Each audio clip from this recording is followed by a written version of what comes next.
Assalamualaikum warahmatullahi wabarakatuh.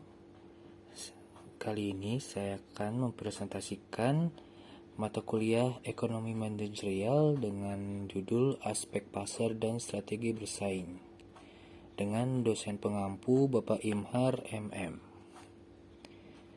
Namun perkenalkan, nama saya Bintang Sulistowibowo dengan nomor NIM 2892150293. Saya berasal dari Prodi Manajemen Malam B1 di semester 3. Nah, daripada lama-lama, mari kita lanjut ke materinya. Aspek pasar. Aspek pasar merupakan sebuah upaya dalam mengetahui besarnya permintaan pasar yang akan diterima dari masyarakat sekaligus juga untuk menempatkan posisi yang menguntungkan bagi proyek yang akan dijalankan. Poin-poin penting yang akan dianalisa dalam sebuah aspek pasar adalah sebagai berikut.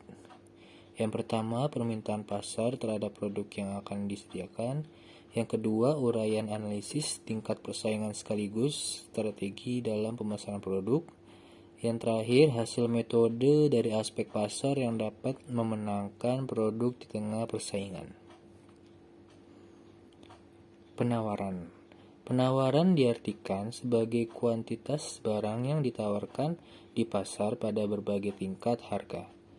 Hukum penawaran menyatakan bahwa jika harga suatu barang meningkat, maka akan semakin tinggi kuantitas barang yang akan ditawarkan.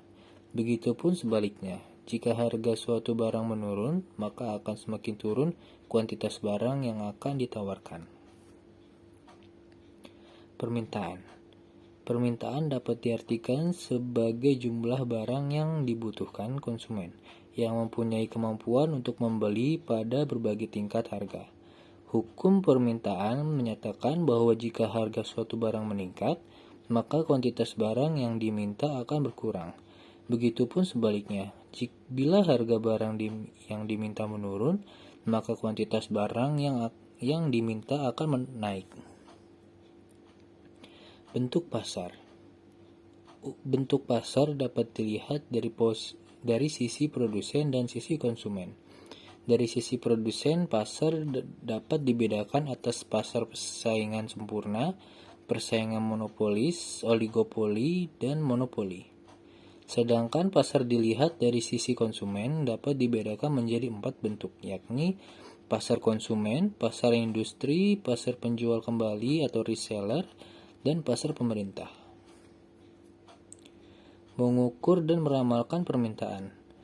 Peramalan merupakan pengetahuan dan seni untuk memperkirakan apa yang terjadi di masa yang akan datang pada saat sekarang. Dalam melakukan peramalan harus mencari data dan informasi masa lalu. Jenis-jenis pasar. Pasar konsumen merupakan sekelompok pembeli yang membeli barang untuk dikonsumsikan, bukan hanya dijual atau diproses lebih lanjut. Yang selanjutnya, pasar industri merupakan pasar yang terdiri atas individu-individu dan lembaga atau organisasi yang membeli barang-barang untuk dipakai lagi, baik secara langsung maupun secara tidak langsung, dalam memproduksi barang lain yang kemudian dijual. Pasar penjual merupakan suatu pasar yang terdiri atas individu-individu dan organisasi yang membeli barang-barang dengan maksud untuk dijual lagi atau disewakan agar mendapatkan laba.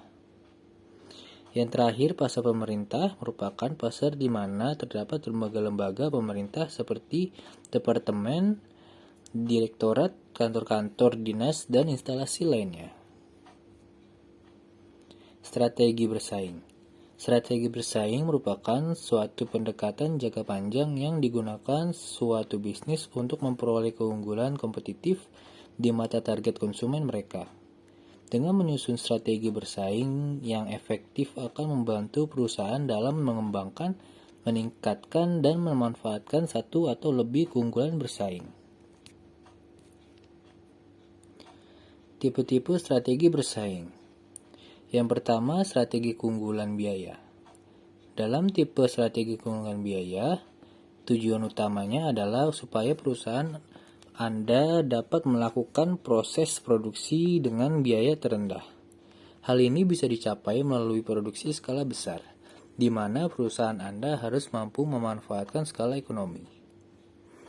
Yang kedua, strategi diferensiasi. Dalam strategi diferensiasi, produk atau layanan perusahaan dibuat unik dan berbeda dari para pesaingnya. Ini dapat dilakukan dengan cara memberi produk atau layanan berkualitas tinggi kepada pelanggan atau melakukan inovasi terhadap produk atau layanan yang ditawarkan. Yang terakhir, strategi fokus atau spesialis. Dalam tipe strategi bersaing yang satu ini, perusahaan berfokus pada segmen pasar sasaran yang sempit. Strategi ini kemungkinan akan berhasil jika perusahaan mampu menciptakan produk atau jasa yang dapat memuaskan pelanggan. Cara-cara menyusun strategi bersaing dengan kompetitor bisnis. Kenali situasi bisnis Anda. Lalu yang kedua, riset target pasar dan lingkungan persaingan Anda. Yang ketiga, mengidentifikasi sumber keunggulan bisnis. Yang keempat, tingkatan brand awareness dan pelayanan. Yang terakhir, perbanyak mitra. Baik, cukup sampai di sini saja presentasi saya. Mohon maaf jika ada salah-salah kata dan kekurangan dalam presentasi saya. Wassalamualaikum warahmatullahi wabarakatuh.